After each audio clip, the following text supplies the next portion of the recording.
En todas partes la gente dice que los niños tienen el poder de cambiar el mundo. Como que siempre les dejamos esa responsabilidad.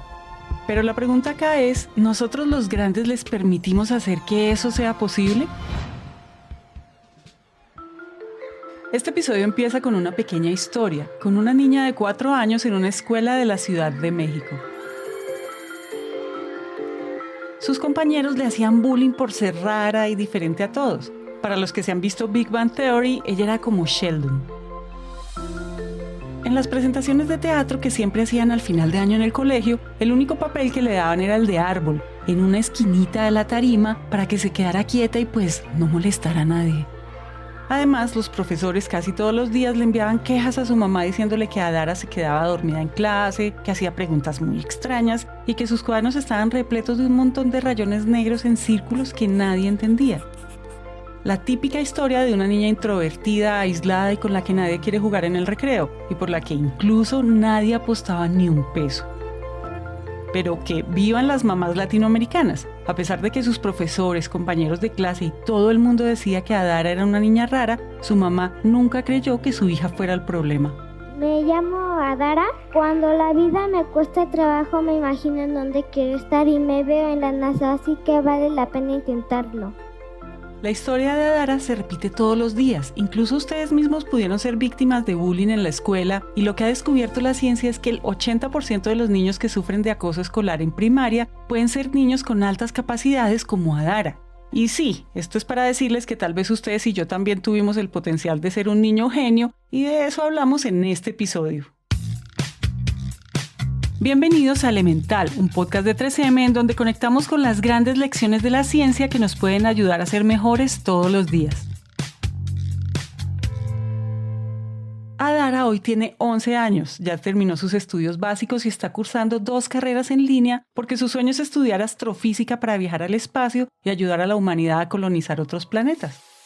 Y aunque este no será un episodio sobre Adara, su historia nos permite decirles 2 cosas. La primera es que el mundo está lleno de niños con talentos que nadie ve. Y la segunda, que si los niños tienen el potencial de soñar para cambiar el mundo, pues necesitamos empezar a entender qué es eso de los niños con altas capacidades. Ok, bueno, pues esta parte de existen o no existen, de dónde salieron, bueno, pues siempre nos tenemos que remitir a la historia de la humanidad y dentro de la historia, pues... Ella es Diana Cifuentes Becerril, neuropsicóloga y colaboradora de la Universidad Autónoma de México. Y cuando ella dice eso de acercarnos a la historia, no es para que nos pongamos a revisar en los libros de forma detallada qué se ha dicho de las altas capacidades. En realidad, en este caso, la historia nos permite demostrar que este no es un tema nuevo. Durante la evolución de la humanidad siempre han existido personajes que desde niños se destacaban por ser diferentes, y nosotros irresponsablemente siempre hemos nombrado esas características como algo malo.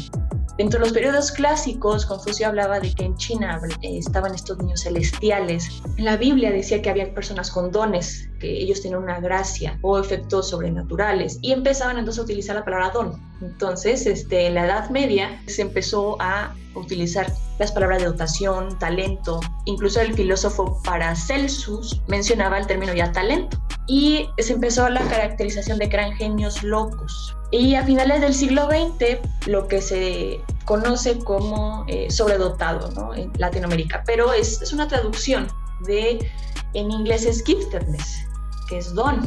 Es una traducción literal que se realiza. ¿Y es sobredotado en qué?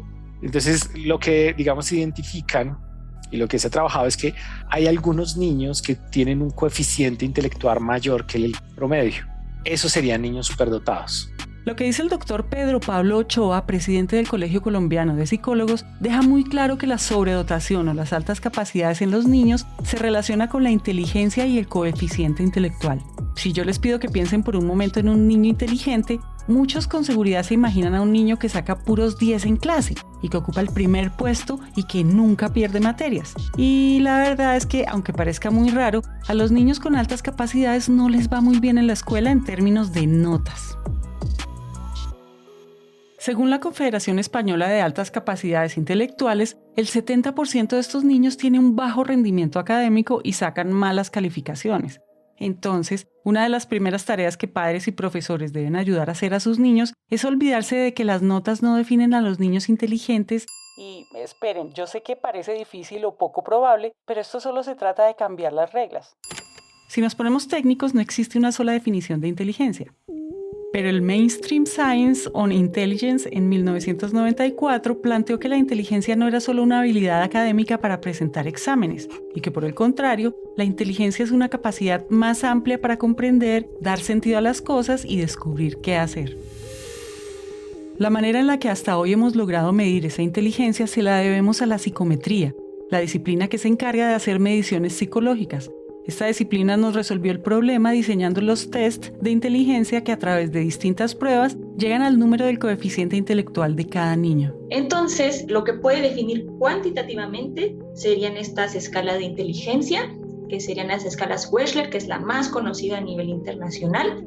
Pues son exámenes de habilidades verbales, de habilidades perceptuales, de rompecabezas, de memoria de trabajo, es decir, tu memoria de cuánto te puedes ir aprendiendo, hay velocidad de procesamiento, qué tan rápido puedes hacer. Entonces esos 4 puntos son los que te definen, te dan una idea en general de cómo está el desempeño, y que algo que puede definir es un coeficiente intelectual de 130. Bueno, 130 ya serían altas capacidades, pero todavía puedes encontrar alguien de 140, de 150, o sea, lo normal es de 90 a 110, perdón. Y los de 111 a 129 ni son normales, por así decirlo, en la gráfica, ni son de altas capacidades. Esos solamente son arriba del promedio. El IQ al final es un número, pero ese número va a simbolizar contra la media qué tan arriba o qué tan bajo está el niño, y hay que considerar también que el IQ cambia con el tiempo, puede subir o puede bajar dependiendo de la estimulación, como cualquier músculo, puede aumentar la fuerza o puede atrofiarse, pero justamente en ese tema es por eso que la estimulación educativa pues cobra tanta relevancia. Andrew Almazán es doctor en innovación educativa y coordinador del CEDAT, Centro de Atención al Talento en México, y uno de los primeros niños genios de este país, y lo dice clarito. Los niños necesitan de estimulación educativa para que su potencial no se pierda. Aquí aparece el verdadero reto en el mundo de los niños con altas capacidades, y es que para poder darles esa estimulación educativa, primero necesitamos identificarlos. Solo por estadísticas se cree que tenemos 66 millones de niños con altas capacidades en el planeta. Seguro lo están pensando, y es que el camino más fácil sería aplicarle la prueba a todos los niños del mundo, pero esta solución, aparte de ser muy costosa, no resulta nada práctica. Por eso el CEDAT creó algo que se llama el perfil del niño sobredotado. Este perfil nació después de estudiar a 3.500 niños con altas capacidades en todo el mundo. Como ya dijimos, la única manera de comprobar la sobredotación es con pruebas de inteligencia, pero este perfil funciona como una especie de prueba casera que pueden encontrar fácilmente en internet buscándola así: perfil del sobredotado CEDAT. Si nuestra hija, nieto, sobrina o estudiante cumple con alguno de estos rasgos, puede que allí se esté escondiendo un niño con altas capacidades. Y hasta ahora les hemos hablado de solo 2 rasgos comunes, que suelen ser víctimas de bullying y que tienen un bajo rendimiento académico. Pero otra de las características más importantes es que los niños con altas capacidades muchas veces son diagnosticados con TDAH, o el famoso déficit de atención e hiperactividad. O sea que muchas veces cuando se dice que un niño tiene un TDAH, está mal diagnosticado. No es eso, es simplemente un niño inquieto a quien no se le han dado las condiciones apropiadas a nivel ambiental para que pueda desarrollar su potencial. Y al momento de ocurrir todo esto, en lugar de estar fomentando, se da un ambiente adverso. Pero bueno, a mí me dijeron eso a los 4 años, me quisieron medicar, afortunadamente ahí mis padres no lo permitieron. Justamente el problema con un niño cuando hablamos de TDAH, por ejemplo, es que hay una disfunción cerebral mínima. Incluso el verdadero nombre del TDAH es disfunción cerebral mínima. Y ahí es un trastorno o incluso relacionado con retraso mental, donde el niño no puede concentrarse porque no tiene la habilidad de hacerlo. Pero un sobredotado más bien no se concentra porque no quiere y ya está aburrido. Pueden haber muchos factores que influyen ahí. Claro, si un niño es particularmente inteligente, entonces entiende rápidamente la explicación del maestro, pues no necesita que el maestro se lo diga 2, 3 veces, que le dé 5 ejemplos. No, él a la primera lo cogió. Hay otros niños que no, entonces el maestro repite y repite y repite muchas veces lo mismo para los que lo necesitan. Y este niño a la primera la cogió, ya se aburrió. Y imaginémonos si a un deportista le dijeran que corra más lento para que otros lo alcancen, ¿no? O que espera a los demás. Y eso justamente ocurre con los niños sobredotados. Les piden que vayan más lento o que no se esfuercen tanto porque justamente están yendo a una mayor velocidad, pero luego las escuelas no saben qué hacer con ellos. Y el problema tiene que ver con la manera como están diseñadas nuestras escuelas. que implican una gran cantidad de niños con muy poca atención de los profesores, porque es un profesor para muchos niños en salones muy pequeños donde se espera que ellos permanezcan mucho tiempo quietos realizando la misma tarea, más allá de lo que normalmente un niño podría hacer. Los sobredotados son niños que sí son hiperactivos, se aburren fácilmente, pero generalmente sí se pueden concentrar cuando hay temas avanzados. Son más sensibles emocionalmente, tienden a distraerse con temas monótonos, pero cuando los ponemos en temas que sí llaman su atención, sí se pueden quedar hasta horas concentrados. Eso elimina también el factor de que no pueden tener un trastorno. Pero también el hecho de que aprendan temas atípicos hace, pues generalmente sus pláticas van a ser con gente más grande o tiende a ser con gente más grande, porque pues, son gente que puede mantener ese nivel de conversación. Por ejemplo, que a los 4 años ya hablan de temas de mayor nivel, pero también hasta se preocupan por temas como el cambio climático o los dinosaurios o temas que hasta políticos que tienen que ver con aspectos muy avanzados. La gran diferencia aquí es que los trastornos sí se medican y la sobredotación no. Más bien la sobredotación se busca que se potencie esa diferencia. Si yo le presto mucha atención a eso y si yo educo a los niños, si yo me centro en ese rendimiento, pues uno puede acelerar ese proceso. Es justamente ahí donde entra el tema de la potenciación intelectual, que es lo que justamente buscamos en el CEDAT, que es lo que ya se tiene la inteligencia, ahora incluso puede incrementarse más, pero siendo más eficientes. Esto ya es un cliché en los libros y en el cine. Le tenemos miedo a lo desconocido. Lo interesante de los clichés, bueno, es que son porque le pegan a todo el mundo. El hecho acá es que somos una especie que solo busca preservarse, que cuida lo que tiene y que no sabe cómo arriesgar y que, de nuevo, le teme a lo desconocido. Entonces, nuestra normalidad puede ser una excusa temerosa y arrogante que no le permite a los genios expresar su genialidad de manera diferente. Somos muy buenos encerrando en cajones los comportamientos, las debidas conductas, las cosas que debemos hacer o que no, y todo lo juzgamos como bueno o malo. Pero en ese camino simplemente limitamos la expresión y la curiosidad infinita de las altas capacidades. Es curioso, pero a pesar que nacen para ser altas capacidades, nuestras sociedades están diseñadas con techos muy bajos y los niños poco a poco solo terminan por agacharse y adaptarse y hacer lo que se les manda. Entonces, ¿de qué sirve en realidad tener un coeficiente intelectual muy alto si al final las escuelas, las familias y la sociedad no les permiten potenciar sus capacidades?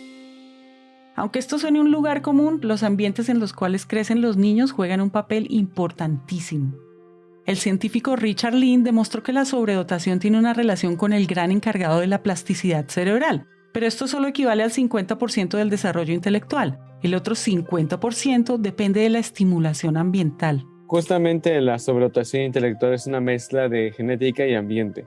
Entonces, sí se tiene que nacer con ciertos genes heredados de los padres de más capacidad intelectual, pero imaginémoslo como la capacidad de un gimnasta, un deportista de alto rendimiento. Sí se nace con ciertas habilidades que van a predisponer, pero no es suficiente con genética. Se requiere la parte ambiental que sea la adecuada, una buena edad, pero también un entorno especial. Te lo explico así. Nosotros nacemos con diferentes capacidades particulares, ¿sí? Con diferentes potencialidades. Digamos que un niño puede ser que tenga el potencial de tener unas piernas muy largas. Entonces, este niño que tiene ese potencial de tener unas piernas muy largas, pues va a tener unas piernas más largas en la medida, por ejemplo, en que tenga una dieta adecuada. Si tiene una alimentación muy pobre, pues no va a crecer. El hecho de que tenga las piernas más largas va a hacer que sea un mejor atleta, pues depende. Porque si no se cría en unas condiciones particulares donde esa potencial, digamos, biológico sea realmente aprovechado, pues no. Puede convertirse en una persona con piernas largas, obesa, sedentaria, que no pueda correr. En cambio, si se cría en un ambiente que aprovecha esa potencialidad, que le da la posibilidad, puede ser que llegue a ser un excelente atleta. Pero ha sido necesario que eso se combine con ciertas condiciones en su crianza. En el tema de la inteligencia sí influye mucho qué se esté haciendo, porque tenemos que justamente incluso por investigaciones de doctores de Alemania como Heiner Rinderman, que lo que se hablaba era eso. Entonces sí influye la genética en el grado de que los padres más inteligentes generalmente tienen hijos inteligentes, pero también luego el ambiente tiene que ser desde muy pequeños estimulante hacia el conocimiento, hacia la curiosidad, hacia resolver problemas. De estos ambientes enriquecidos, alguien puede tener cognitivamente, biológicamente, perfecto, nació sin problema, pero a lo mejor su ambiente no le está permitiendo explotar estos conocimientos que va aprendiendo, o fueron muy pocos, o al revés, Alguien con una biología pobre, por así mencionarlo, si no tiene un contexto enriquecido que lo ayude, se va a quedar con muchas carencias. Y los estudios lo muestran a través de investigaciones, por ejemplo, con familias, con gemelos, con niños adoptados, incluso con gemelos que han sido separados. Sin embargo, también se encuentra niños que sin tener ese potencial genético, por interés de sus padres, de sus familias, de sus cuidadores, incluso de los mismos maestros, reciben una educación especial que los lleva a mejorar un poco esa capacidad intelectual. De hecho, en temas de niños superdotados hay algo que se llama el efecto Hawthorne, que tiene que ver con esa pregunta, en qué medida, por ejemplo, la atención que se le presta a ciertos niños es la que influye en su rendimiento, o si es que ya nacieron así. Entonces hay instituciones, por ejemplo, que consideran que cualquier niño puede ser superdotado, entonces los ponen en un ambiente súper enriquecido que fortalece esas capacidades intelectuales, tratando de, digamos, de educar niños genios, independientemente de las condiciones de base biológicas que puedan tener. No sé si también lo están pensando en este momento, pero el potencial que tiene el mundo para crecer, transformarse e innovar puede que sí esté en los niños con altas capacidades, en los niños que logran identificarse a tiempo y sobre todo que logran crecer en ambientes súper enriquecidos. En un estudio llamado La riqueza cognitiva de las naciones, después de analizar a niños de 80 países, encontraron que los niños con mayor coeficiente intelectual contribuyen en un 63% a innovar en las disciplinas STEAM. Con esto, imagínense la oportunidad que representan las mentes de los niños con altas capacidades para descubrir la cura de enfermedades, para colonizar otros planetas, como lo que quiere hacer Adara en la NASA, o para desarrollar tecnologías que por fin acaben con el cambio climático. Los niños con altas capacidades no solo son un número grande en el IQ, son potencialmente los culpables del desarrollo y de la disrupción que necesita el futuro. Eso se ha comprobado por parte del Dr. Richard Lynn de la Universidad de Ulster en Inglaterra, que hizo una investigación sobre cómo entre más sobredotados y más IQ hay en la población, más riqueza va a haber. Entonces el ingreso per cápita va a subir entre más gente inteligente haya, porque esa gente inteligente va a poner empresas, va a descubrir aspectos, o incluso va a ser muy productiva aún en una empresa de que sea de otro, pero van a tender a crear soluciones. No se van a quedar quietos con lo que ya existe. Y este emprendedurismo lo que busca es crear soluciones. Entonces, entre más sobredotados, más oportunidades de desarrollo se tienen. El solo hecho de que existe una posibilidad de que hay niños que tengan un mayor potencial para desarrollar ciertas habilidades, le debe decir a un país que su sistema educativo debe ser capaz de ofrecer las condiciones adecuadas para que esos niños desarrollen su potencial. Eso ya es un llamado de atención importante. La educación no debe ser simplemente para nivelar e igualar a unas condiciones mínimas. La educación y los sistemas educativos que se permita a un país deben generar unas condiciones para desarrollar los máximos potenciales.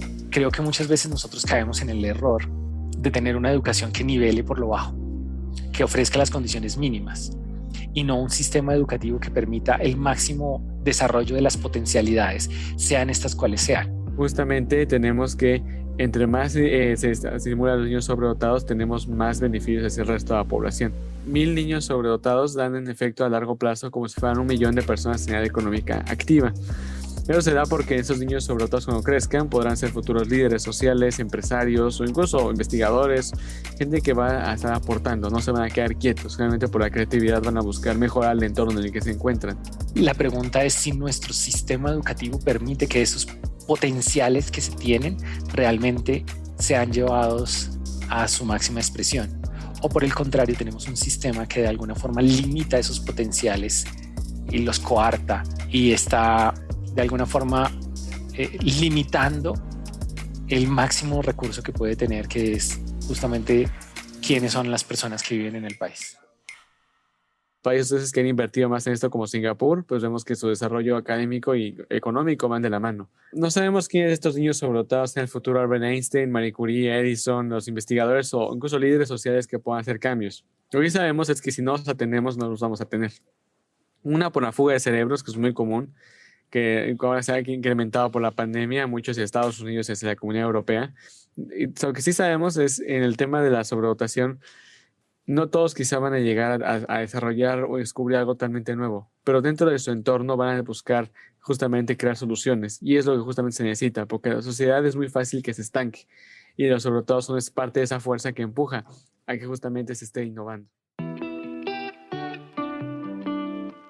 Las oportunidades para los países cada vez que invierten en el desarrollo de los niños superdotados son muchísimas. Pero con esto que les hemos dicho no queremos que nos malinterpreten y que ahora salgan a buscar a todos estos niños para entrenarlos como máquinas o para formar un ejército de niños élite que salven a la humanidad. Los niños al final son niños y necesitan quemar sus etapas. Los niños tienen emociones, sienten y deben crecer de acuerdo con su edad. Su potenciación intelectual debe ir de la mano de su crecimiento emocional. Sucede en algunas ocasiones que un niño que puede tener capacidades especiales puede ser muy inteligente, pero eso no necesariamente va a la par con la capacidad emocional.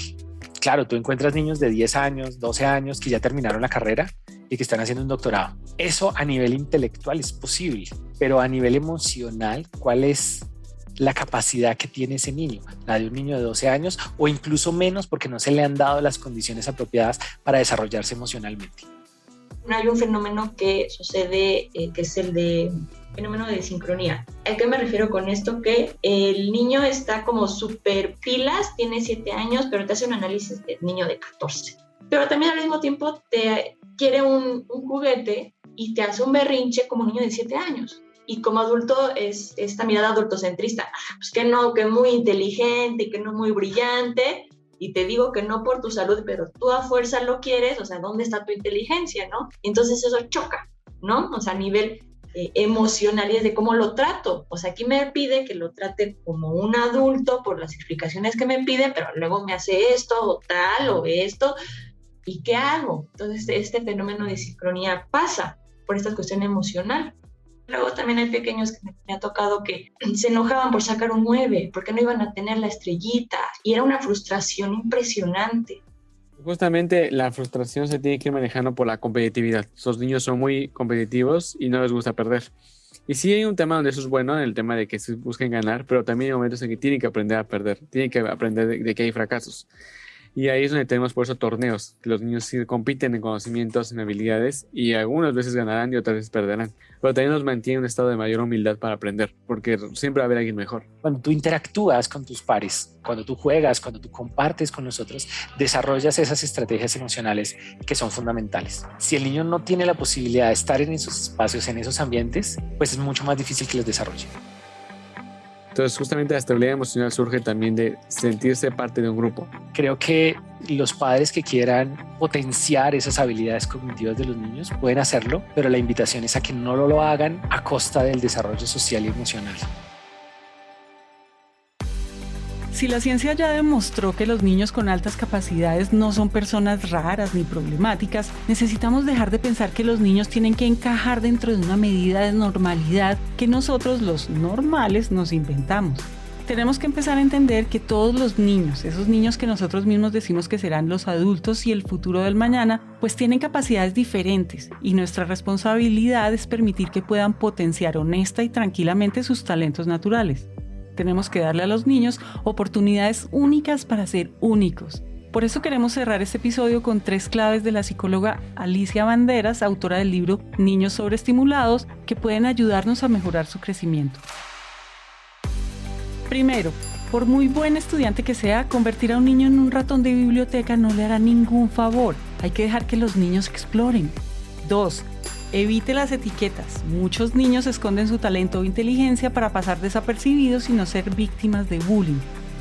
Y 3, los niños tienen que ser felices y eso se consigue a base de equivocarse y generar resiliencia. Las altas capacidades también son un talento. Si no se cultivan, se pierden en el camino. Por eso, si sientes que eres o conoces a alguien con las características que hablamos hoy, por favor, no se rindan. Elemental es un podcast de 3M en coproducción con Naranja Media. Este episodio fue escrito y producido por Araceli López. El trabajo editorial es de Manuel Torres. El diseño de sonido fue hecho por Juan Diego Bernal. El arte, diseño y material publicitario es hecho por Paola Silva y Luisa Ríos. Adriana Ríos y Luisa Muñoz dirigen todo el trabajo editorial, contenidos y curaduría por parte de 3M. Yo soy Margarita Calle y nos vemos en el próximo episodio.